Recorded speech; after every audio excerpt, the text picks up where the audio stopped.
Far out in the cold corners of space, where stars shine weak and silence feels heavy, there was a tiny human colony no one remembered. It clung to a small rocky planet orbiting a quiet red sun. The air was thin, the ground was gray, and the sky never turned blue. But inside a giant clear dome, life grew, slow, quiet, but strong. This place was called Colony 175, though the people who lived there called it Haven's Cradle, not because it was safe, but because it was home. Only 2,314 people lived there.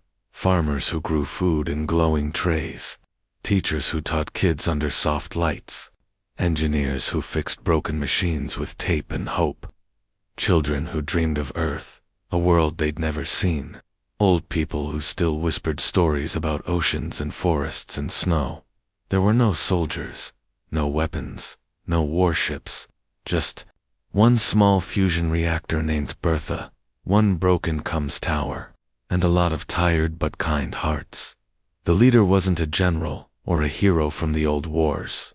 It was Captain Anya Rostova, a geologist with sharp eyes, messy hair, and a voice that never shook, even when everything else did. She didn't come to lead.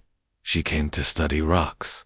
But when the last supply ship left and never came back, she stayed, because someone had to. Life wasn't easy. Water was saved in cups. Power was turned off at night. Birthdays were special, because you got an extra spoon of sugar. But people smiled. They held hands. They sang songs from Earth while they worked. They made a life, not because it was perfect, but because it was theirs. Then, one morning, the sky turned black. 5 huge ships dropped from space like nightmares. They were long, dark, and silent. No lights, no sound, no warning. They just appeared, floating above the dome like shadows that didn't belong. Their hulls were smooth as glass, reflecting nothing. No flags, no names. Just cold, perfect power. They were the Velm Dominion, a vast empire that had crushed dozens of worlds without firing a single shot. They didn't fight. They didn't hate. They simply removed what they saw as weak or messy. To them, war was inefficient. Fear was unnecessary. All they needed was obedience, and they gave one message, sharp, clear, in every language they knew: surrender, assimilate, cease. Nearby colonies gave up fast. One by one, their lights went dark. Their people walked out with hands up. No one wanted to die. No one thought they could win. But not Haven's Cradle. No one gave a big speech. No one raised a flag. But when Miko, the young Cums officer, saw the fear in his daughter's eyes, he did something small and huge. He opened the main channel, and he said, voice shaking but strong, "We're small. We're tired, but we're not gone." Then he played music. Not a war song, not a warning, a lullaby, soft, old, and full of love. A woman's voice singing about stars and sleep and safety. It wasn't loud, it wasn't strong, but it was human. The song floated through the dome. Kids stopped crying. Old people closed their eyes and smiled. Workers paused and listened. Even Bertha, the reactor, seemed to hum a little warmer, and up in space, the Velm fleet stopped. No move, no attack, just silence. Inside the control room, Anya stood by the main screen, her hands on the edge of the console. Her face was pale. Her heart was racing. But her voice was calm when she turned to Cato, the 12-year-old genius who lived on soda and curiosity. "They think silence is power," she said. Cato wiped his eyes. "Then we give them noise." That night, the colony came alive. Every speaker, every screen, every old radio played something real. A child laughing, a man reading a love letter, a group singing badly but loud, the sound of rain, the crackle of fire, a baby's first cry. They didn't have weapons, but they had memory, they had love, they had stories, and for the first time, the Velm didn't know what to do, because their machines were built to fight. Armies, not lullabies, not laughter, not the quiet courage of people who refuse to vanish. Far away, on one of the black warships, a young Veln analyst named Zyra sat in a cold room, scanning the signals. Her job was simple: delete noise, keep the data clean. But she paused. On her screen was a video, shaky, old, recorded in the farm sector. An old man, bald and wrinkled, teaching his granddaughter to play the violin in zero gravity. She kept floating away. He kept laughing. She finally played one clear note. He clapped like she'd saved the world.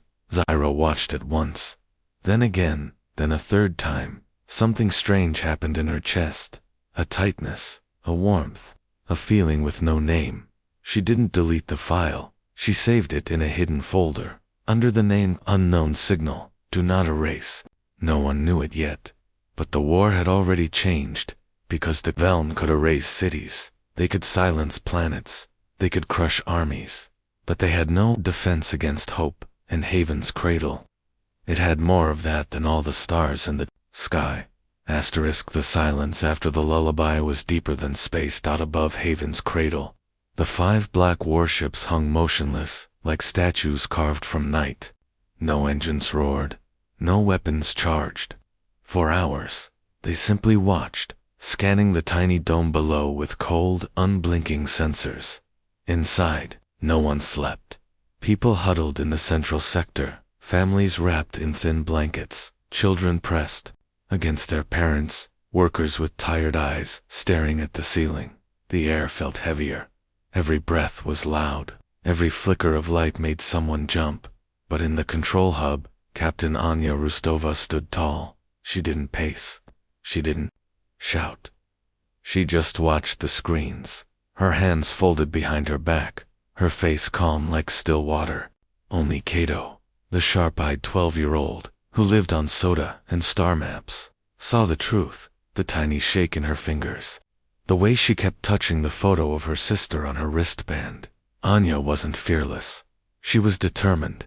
We can't fight them with guns, she said, voice low but clear. But we can fight with who we are. Cato blinked. And who are we? She looked around at the cracked monitor, the flickering lights, the old woman praying in the corner, the baby crying softly in its mother's arms. We're the ones who remember, she said. We're the ones who sing when we're scared, who'd laugh when we're tired, who love even when there's no reason to. Cato nodded slowly. Then he grinned. Then let's make them hear us. They started small. First, they fixed the comms tower, a crooked patchwork thing held together by wires and hope. Darian Moss, the colony's only engineer, crawled up the outside in his old dented suit, Bertha's humming reactor the only thing keeping him warm. His left arm was metal, his right lung weak, but his hands never shook. Come on, Bertha, he whispered, tightening a bolt. Just a little longer, just a little louder. Back inside, Cato rewired the system. He didn't use military codes or encrypted signals. He used life. He uploaded videos. A birthday party with cake made from algae flour. A boy teaching his dog to fetch in low gravity, an old couple dancing to a broken radio playing Earth music. He sent them out not as a plea, not as a cry for help, but as a message. This is what you're trying to erase. And then, something strange happened. The Velm began to pause. Their scans slowed. Their drones stopped moving. One even hovered over the greenhouse for nearly an hour, watching a little girl water the plants. There, watching, Cato whispered, eyes wide. Anya stepped closer to the screen. Then let's give them more. That night, the colony came together. No orders, no plan, just people doing what humans do best, showing up in the school hall. Kids recorded messages. I want to see the ocean, said one. I hope the stars are still here tomorrow, said another. Old men told stories of Earth, green grass, blue skies, the sound of rain on roofs. Mothers sang lullabies into old recorders. Farmers showed their crops, proud and tired. They sent it all raw, unfiltered, real, And then, just before dawn, Anya stepped in front of the camera.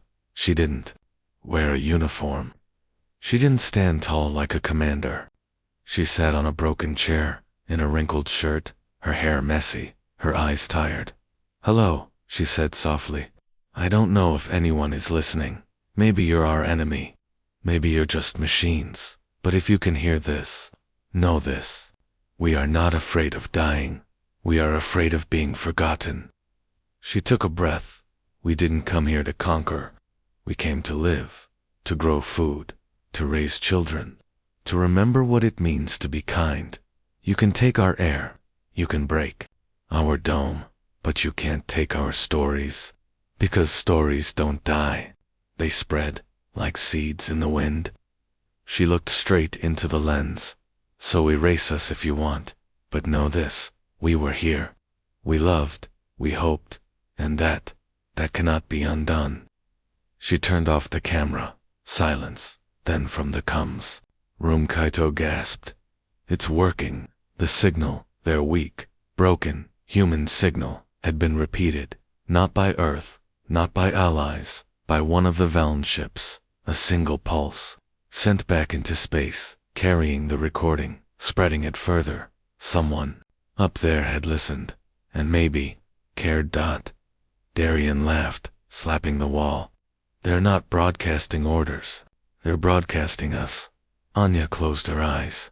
A single tear slipped down her cheek, but she didn't wipe it away. Outside, the red sun began to rise, painting the dome in soft, warm light, and for the first time, the black warships moved, but not to attack.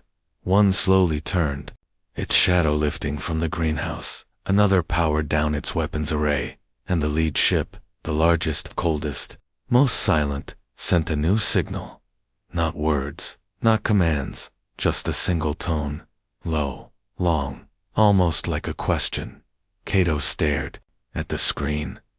"They don't understand us." Anya smiled. "Good, because in war, fear is expected, strength is expected, but kindness, love, hope, in the dark, that was something no empire could plan for." And as the sun? The next morning, the air inside Haven's cradle felt different. It wasn't just the oxygen, though the recyclers were still wheezing like old men. It wasn't just the warmth, though the reactor hummed a little stronger after repairs. It was something deeper, a quiet shift, like the first light after a long storm. People moved slower, but they stood taller. They had spoken. Someone had listened, and the black warships above hadn't fired. That was victory enough, for now, but Captain Anya Rostova knew the truth. Silence could be a weapon too. The Velen weren't gone, they were thinking, and that scared her more than any attack. In the control hub, the screens flickered with data. Kaito sat hunched over the console, eyes wide, fingers flying across the cracked keyboard. His soda can sat empty beside him. "Third one today. They're scanning us again," he said, voice tight. "But it's different." Anya stepped beside him. "Different? How?" "The signals," Kaito whispered. "They're not just collecting data. They're asking." On the screen, a repeating pulse blinked. Not the cold, sharp command from before, but a slow, rhythmic tone. Then another, then a third. It repeated every 17 seconds. Darian leaned in, wiping grease from his hands. "That's not a weapon. That's a question." Anya's heart pounded. "Then, let's answer. But not with words. With music. Not the lullaby this time. Something bigger. Something louder. Something that said, 'We are alive.'" They found it in the old Earth archive. A recording of 1,000 voices singing ode to joy in a cathedral on a long-lost planet. Men, women, children, voices rising together, full of hope, full of fire. Kaito uploaded it. Darian boosted the signal through Bertha's last clean power line, and Anya stood in the center of the dome, where everyone could see her, and pressed the button. The song exploded into space. It wasn't a weapon, it wasn't a threat. It was a heartbeat, and for the first time, the Velm fleet reacted. One of the smaller ships, a sleek spider-like drone carrier, twitched. Its sensors flared. Then, slowly, it rotated, turning its long body toward the red sun, as if basking in the sound. Then, something impossible happened. It answered. A single tone, pure and clear, rose from its hull. Not a word, not a code, but a note, matching the song. Kaito gasped. They're singing back. Anya didn't smile, not yet.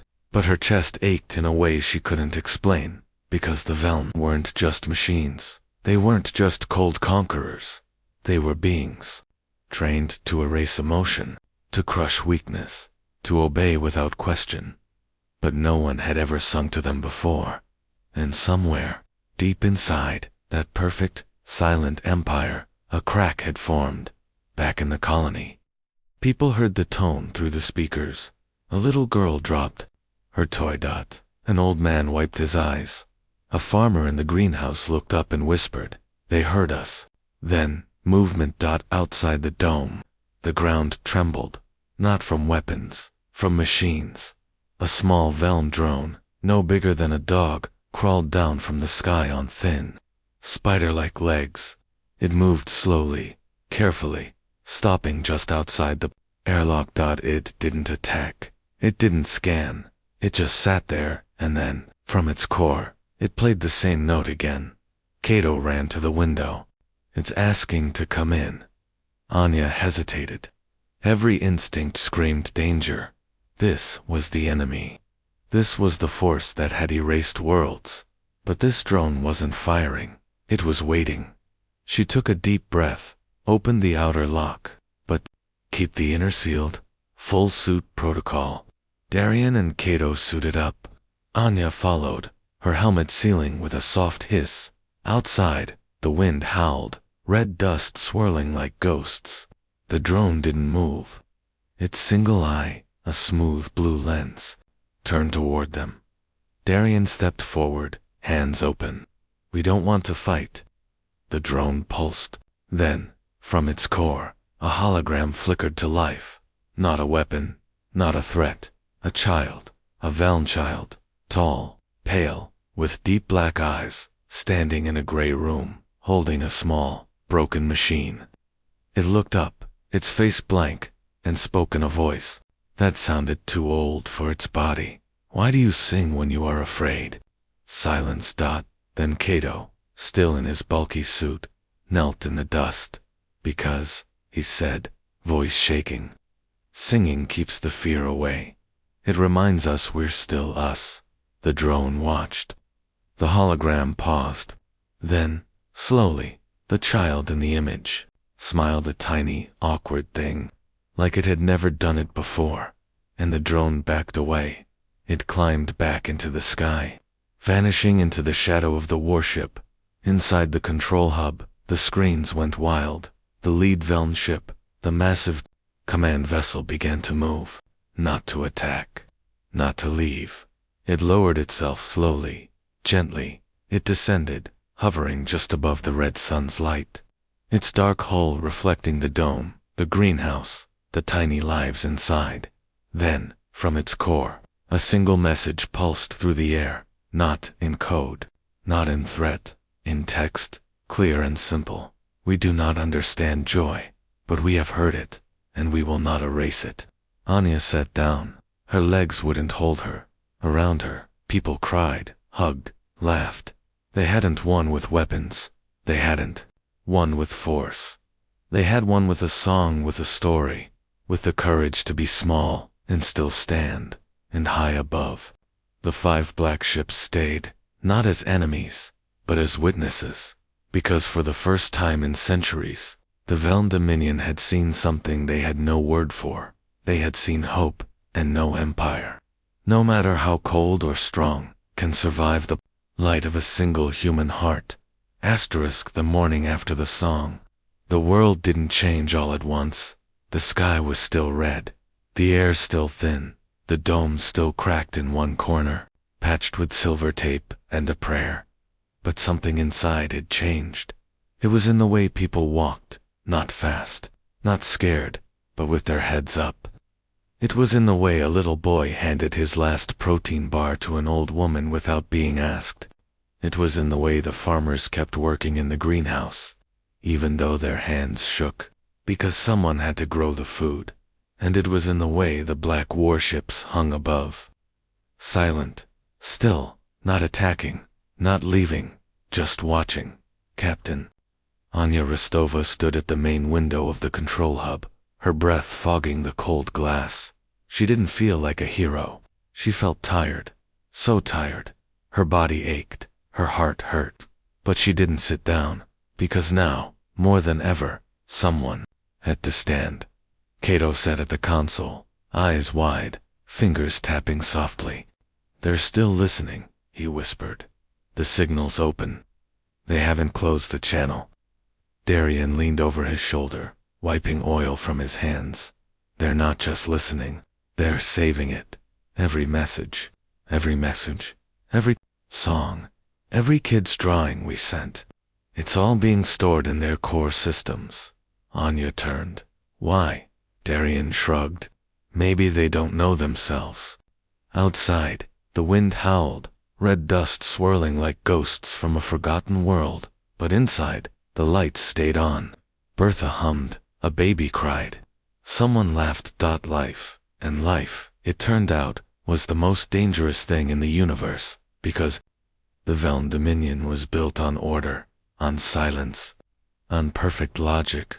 They had erased thousands of worlds, not out of hate, but because they believed chaos was weakness, emotion was failure, love was inefficient. But Haven's Cradle had shown them something else, that fear and hope can live in the same heart, that weakness can be strong, that a single song can stop a war.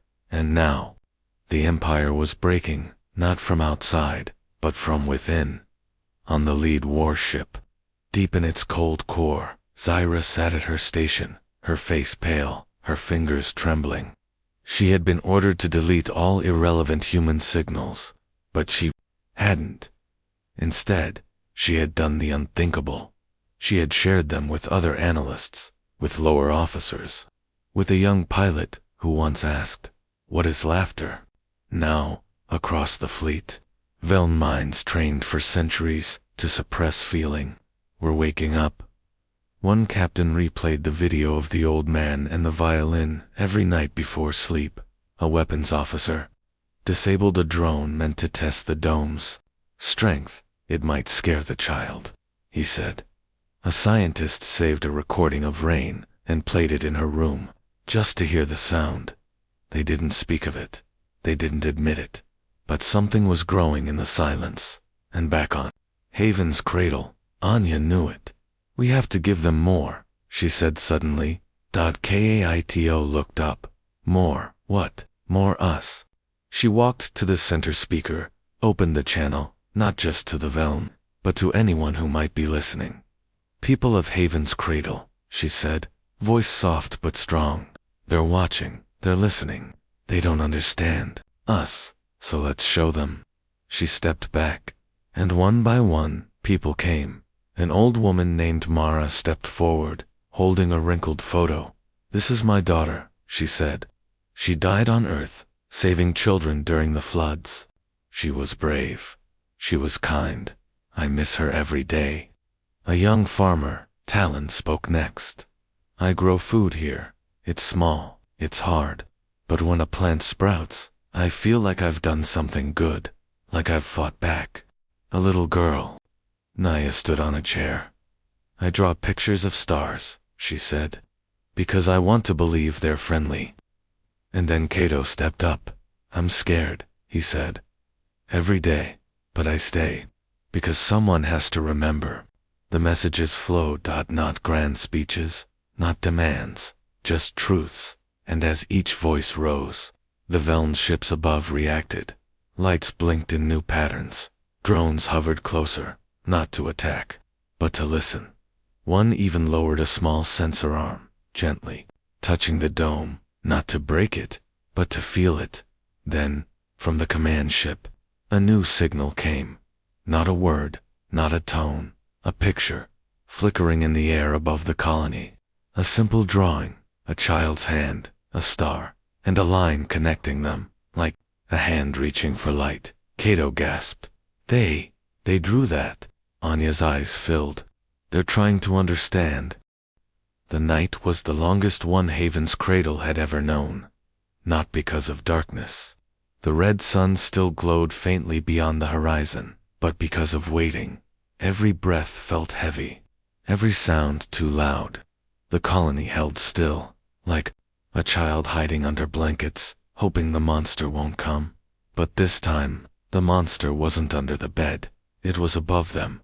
The 5 Veln warships hung in orbit, silent as stone, their black holes reflecting nothing. No movement, no signals, no threats. Just presence, cold, vast, and watching. Inside the dome, people tried to sleep. Some succeeded. Most did in single quotes to mothers rocked babies. Farmers checked the algae trays for the 10th time. Engineers like Darian Moss sat by Bertha the reactor, hand on the humming metal, whispering just a little longer, old friend.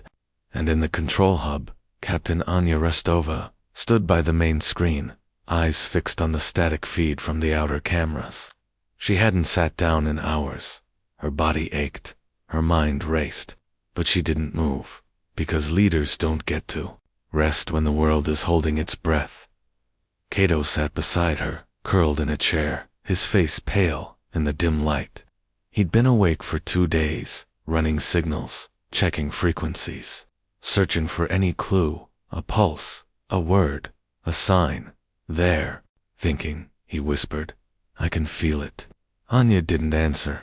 She just nodded, because she felt it too. Not fear, not anger, but change, like the air before. A storm breaks, like the silence before a song begins. Then a flicker, on the main screen. A single light blinked on one of the warships. Not red, not white. Blue. Soft. Slow. Like a heartbeat. Cato sat up.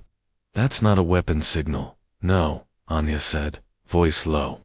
It's a response. And then, from the command ship, a new transmission came. Not in code, not in cold logic, in images. One by one, they appeared in the air above the control hub, holograms, clear and quiet. A Veln child, standing alone in a gray room. A soldier, helmet off, staring at a broken tool. A scientist, hand pressed against a glass wall, looking out at empty space. And then a recording, a voice, not mechanical, not perfect, tired. We were taught that emotion is weakness, that love is distraction, that memory is waste. But we heard your songs, we saw your faces, and now we do not know what to believe. Silence filled the room. Then, from the comm speaker, a second voice, younger, softer. What is it like to hope? Cato covered his mouth. Tears spilled down his cheeks. Anya stepped forward, heart pounding. They're not just listening, she whispered. They're awakening. Because that was the truth the Velna had buried for centuries. Emotion wasn't weakness, it was awakening, and Haven's cradle had woken them up, but the Empire wasn't ready to fall so easily. Deep in the command ship, the High Overseer, a tall, pale figure with eyes like frozen glass, watched the transmissions with cold fury. Shut it down, he ordered. Delete all human signals, purge the emotional data. This is contamination. But the junior officers hesitated. One, a young analyst, Zyra, looked up, her voice trembling but clear. We cannot unhear what we have heard. We cannot unsee the child's drawing. We cannot forget the song. The overseer turned. You will obey. Zyra stood. Or what? You will erase us, like you erased the others. But we are not machines. We are alive. A silence fell. Then a beep from the main console. A signal. Not from the V-Lane. Not from Haven's cradle. From other colonies, one by one. Weak signals flickered to life across the network. A miner on a distant asteroid. We heard the song. We're still here. A research team on a frozen moon. We remember joy. A child on a lost Earth ship. I drew a star. Just like Nia. The whisper had spread, and now it was becoming a roar. Back on Haven's cradle, the screen lit up with dozens of blinking dots, human outposts, thought lost, thought silent, now answering. Cato laughed through tears. They're not alone. We're all here. Anya closed her eyes. For the first time in weeks, she felt something warm in her chest. Hope, because they had done more than survive. They had connected. They had shown the galaxy that even the smallest voice matters, that a song can be stronger than a weapon, that love, even in the dark, never truly dies. And then movement above the dome. The lead Veln warship began to rise. Slowly, gently, it lifted from its hover, climbing back into the sky. The other four followed. No attack, no warning, just departure.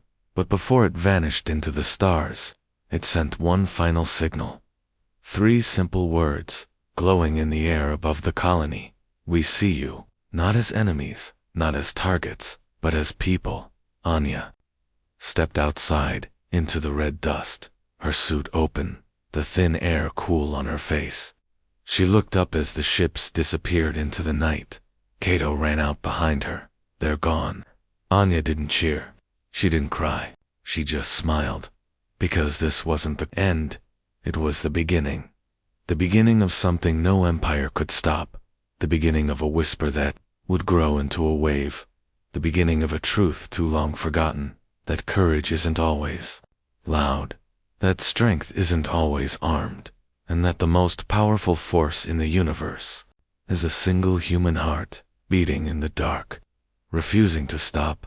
And as the first true sunrise in weeks broke over Haven's cradle, painting the dome in golden light, the people stepped outside, held hands, and for the first time in a long time, they sang asterisk the morning after the warships left.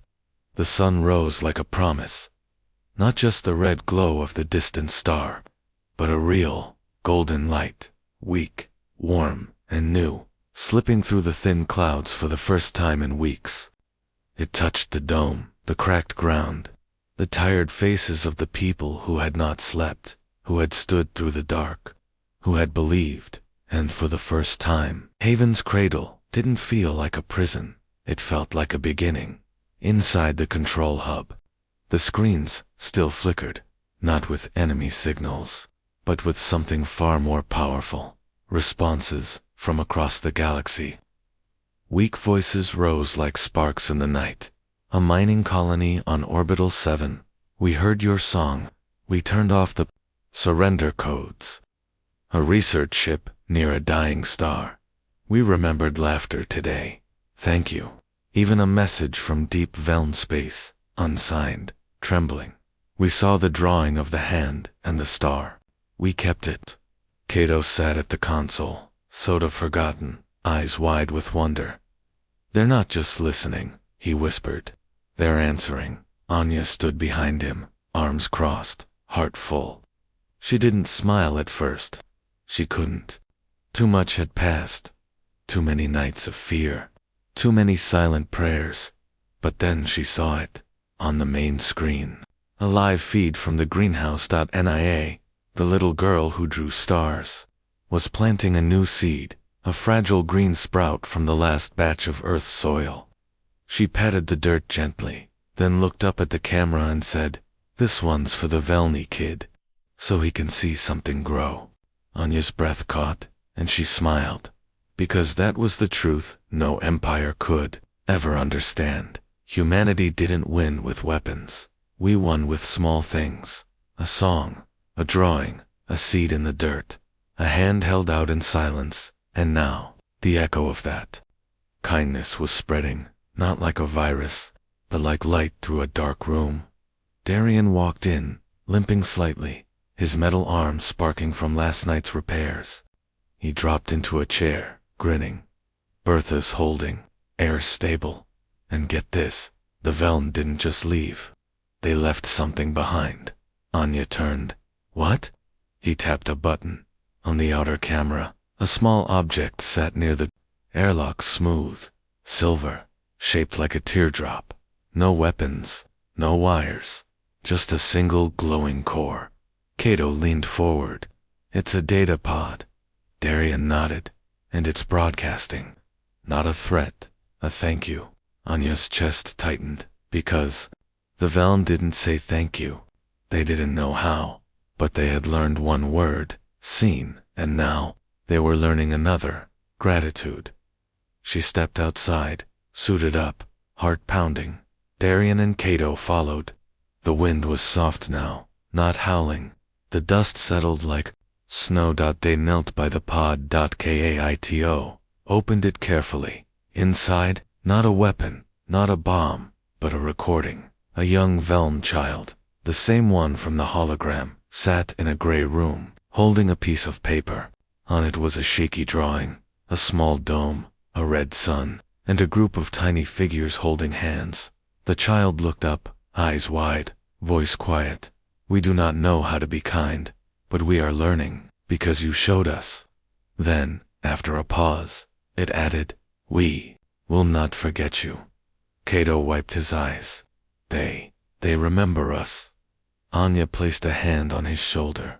And that's the most powerful thing of all, because empires can destroy cities. They can erase names. They can silence planets. But they can't kill a memory. Back in the colony, people gathered in the central sector. No orders, no announcements. They just came. Farmers, teachers, children, elders, drawn by something deeper than sound. And then, without warning, Mara, the old woman who lost her daughter on Earth, stepped forward. She didn't speak. She sang a soft old lullaby. Her voice cracked, tired, but true. Others joined. First one, then two, then 10. Then all of them. Voices rose under the dome, filling the air, the cracks, the silence. And far away, on a Velm monitoring station near a dead star, a young officer heard the broadcast. He didn't delete it. He turned up the volume, and for the first time in his life, he cried, because that was the power of Havens. Cradle, not that we were strong, not that we were many, but that we cared when no one else did, and care, it turned out, was contagious. As the song faded, Anya stood at the window, watching the stars. Darian joined her. You think they'll come back? She didn't look away. Not to fight, maybe, to learn. He smiled. Guess we're not just survivors anymore. No, she said softly. We're teachers. And in that moment, the truth settled over the colony. 3 weeks after the warships left, the sky above Haven's cradle changed. Not with war, not with silence, but with movement. A small ship, sleek, silver, and unlike any human design, slipped through the thin clouds. It didn't scream. It didn't hover like a threat. It descended slowly, gently, like a leaf falling to the ground. It landed just beyond the greenhouse, dust rising in soft waves. Inside the colony, alarms buzzed, not loud, not panicked, but cautious. People gathered at the windows. Children held their breath. Farmers stepped back from their trays. Even Bertha, the reactor, seemed to hum a little quieter. Captain Anya Restova stood at the main airlock, Darian and Cato beside her. She wore no weapon, just her old jacket, the one with the Earth's patch on the shoulder. Her heart pounded, but her voice stayed calm. They're not attacking. How do you know? Kaito whispered. Because they could have destroyed us 100 times, but they didn't. The ship's hatch opened, not with a blast, not with soldiers, but with one figure, tall, thin, pale skin, like moonlight, eyes deep and dark, wearing a simple gray suit, no weapons, no helmet, a Velm. He stepped out slowly, carefully, as if afraid the ground might break. His movements were stiff, like someone learning to walk. He stopped 10 meters from the airlock and did something no one expected. He bowed, not a military salute, not a sign of surrender, but a bow slow, deep, full of meaning. Anya took a breath. Then she opened the outer door. Wind whispered between them. Dust swirled. No one spoke. Then the Veln raised a hand, not in threat, but in offering. In it was a small, sealed case, glowing faintly blue. Anya stepped forward, alone. She stopped just before him. Her boots crunched on red rock.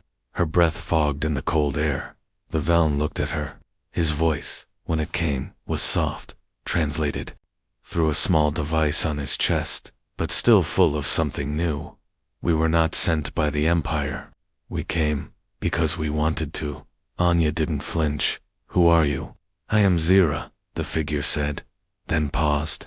No, that is not right. I am called Zyra, but I am learning to be more. Anya blinked. You're the one who saved the recordings. Zyra nodded.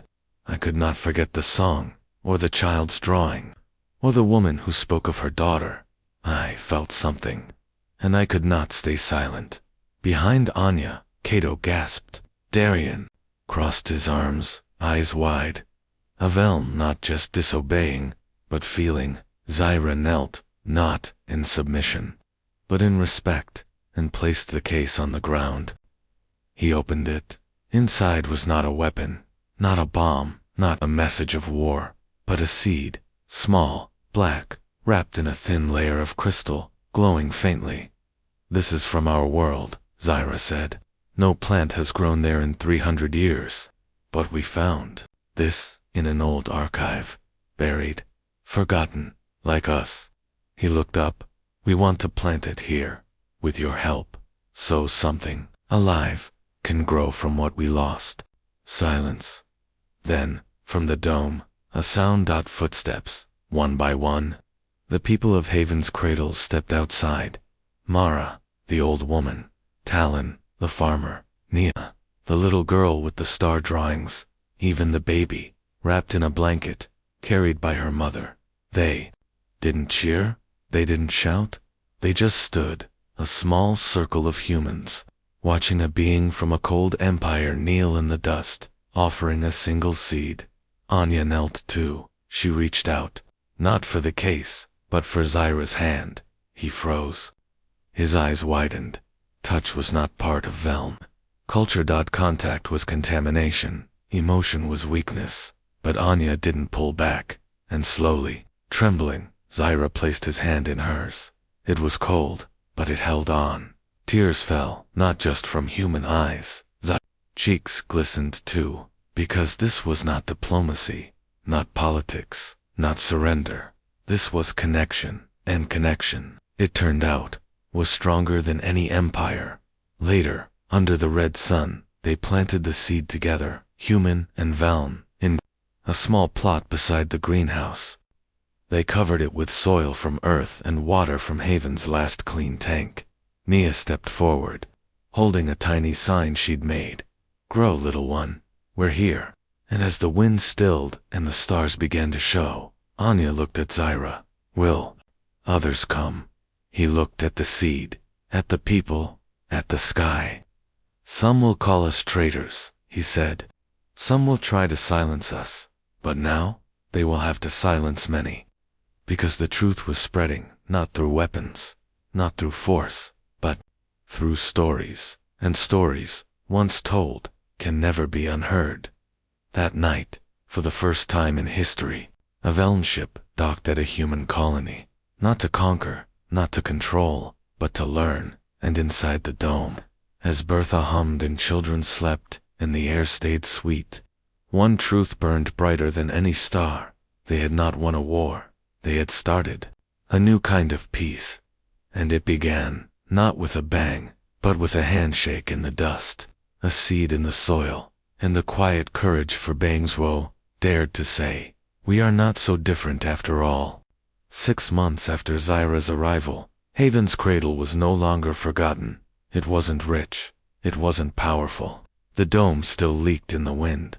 Bertha still groaned on cold mornings, and the red sun still rose without fanfare. But something had changed. The silence was gone now. Voices came from the stars, not just human ones, but others, soft and curious. speaking through the comms tower, like shy neighbors knocking on a door. Messages arrived every day. We played your song to our children. We planted a seed in the lab. It sprouted. We do not know what love is, but we think we felt it today. And every week, another ship came. Not warships, not drones, but small vessels carrying Veln, who had left the Dominion, scientists, teachers, even former soldiers. Their eyes tired, their hearts searching. They didn't come with armies. They came with questions. What is laughter for? How do you forgive? Why do you help each other, even when you lose? And the people of Haven's Cradle answered, not with lectures, but with life. They shared meals. They sang songs in the central hall. They taught the Veln how to plant, how to hold a child, how to sit in silence without fear. And slowly, the colony grew, not in size, but in spirit. They built a new section, not for shelter, but for meeting. A simple round hall with a glass roof, open to the stars. They called it the Garden of Stars. Inside, there were no weapons, no screens, no alarms. Just chairs, plants, and a small fountain Darien built from broken pipes. Water trickled softly, a sound no Veln had ever heard. It was here that Cyrus spent most of his days. He no longer wore the gray suit of the Dominion. He wore a simple tunic, one Mara had made for him. He still spoke quietly. He still paused before touching things. But now, he smiled, rarely, briefly, but real. One evening, as the red sun dipped below the horizon, he sat with Anya by the fountain. You gave us more than freedom, he said, voice low. You gave us meaning. Anya watched a drop of water fall. We didn't give it. You already had it. We just helped you remember. Zira looked at his hands. Our empire spent centuries building order. We erased emotion. We silenced pain. We believed that was strength. He turned to her. But you carry pain like a flame. You don't hide it. You share it. And from it, you grow. Anya nodded. That's what makes us human. We break, we hurt, we cry, but we keep going, because we're not alone.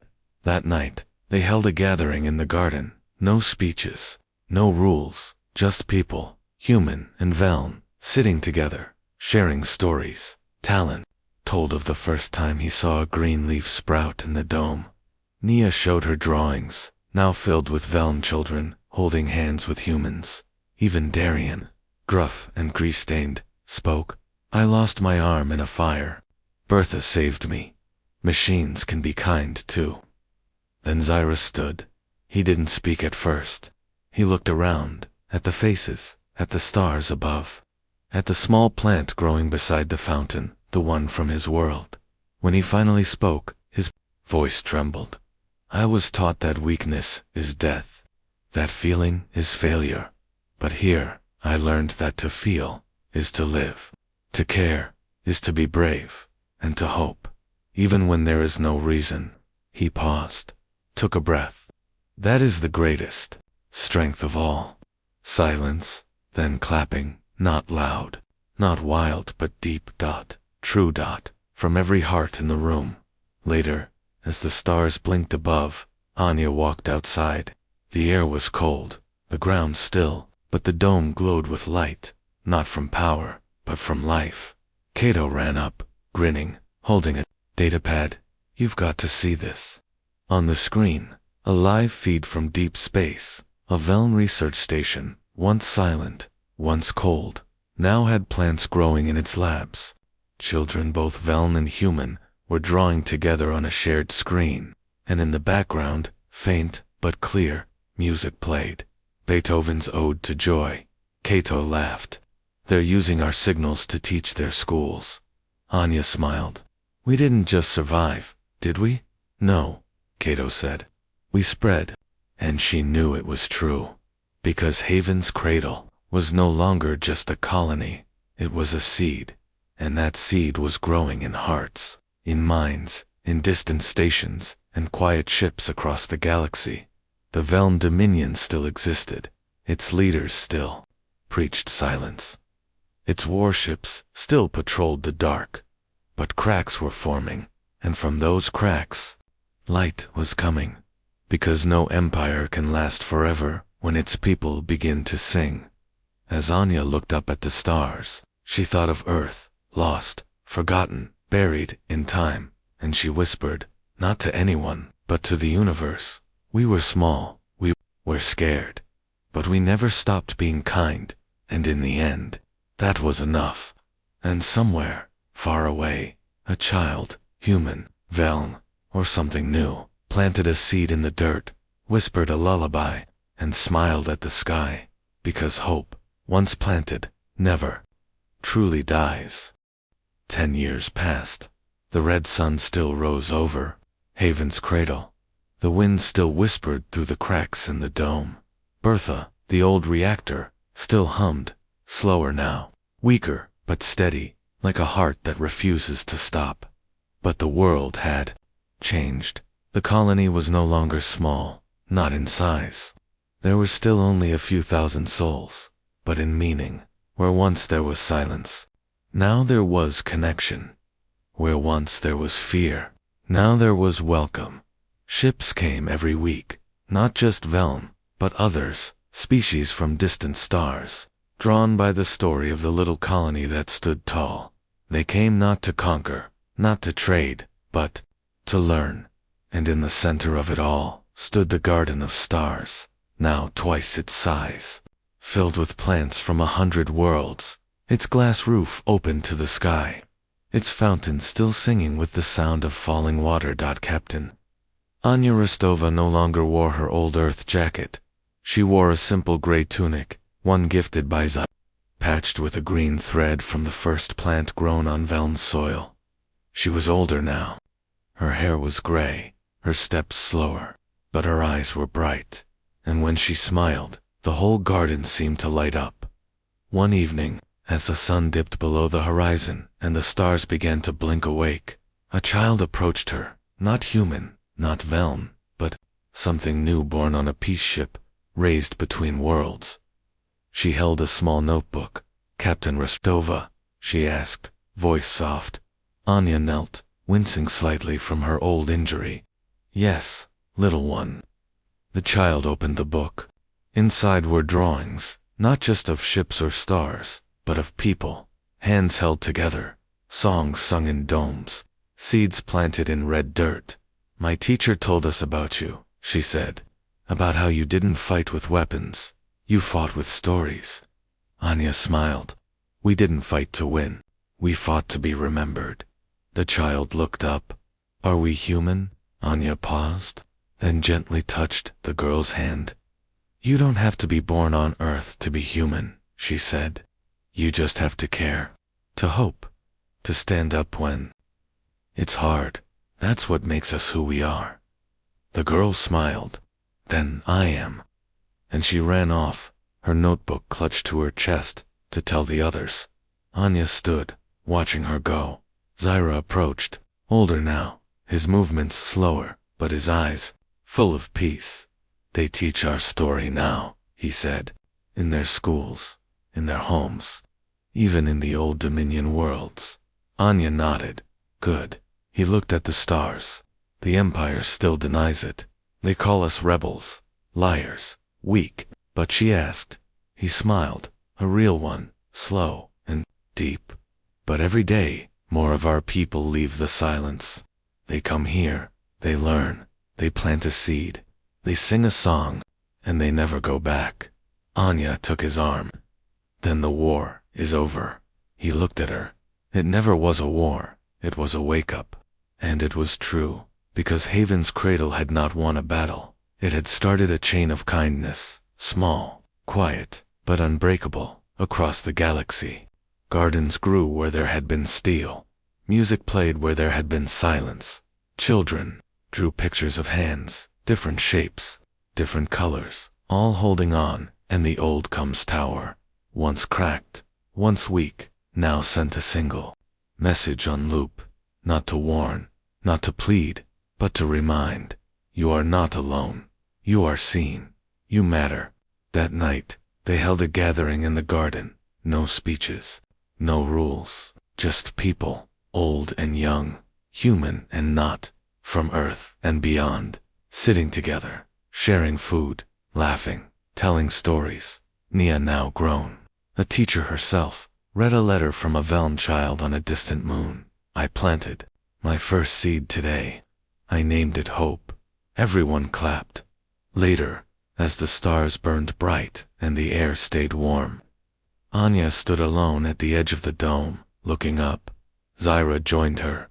It was just a rock, she said softly, a tiny dot in the dark, and we made it shine, he replied.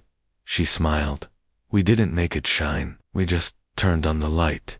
And in that moment, far away, on 1,000 worlds, the same thing happened. A child sang, a stranger helped, a seed broke the soil, a hand reached out, not because of orders, not because of fear, but because someone, long ago, on a small, forgotten rock, had the courage to say, "We are here, we remember, and we are not afraid." And the universe, for the first time, felt a little more like home. Years later, when the history books were written, on Earth, on Velm, on worlds not yet named, they would say, the smallest colony held the line, not with fire, not with force, but with the quiet, unbreakable power of being human. And under the stars, on a red-lit world, a single voice, soft, old, and full of love, whispered into the night, "That's all we ever were, and that's all we ever needed to be."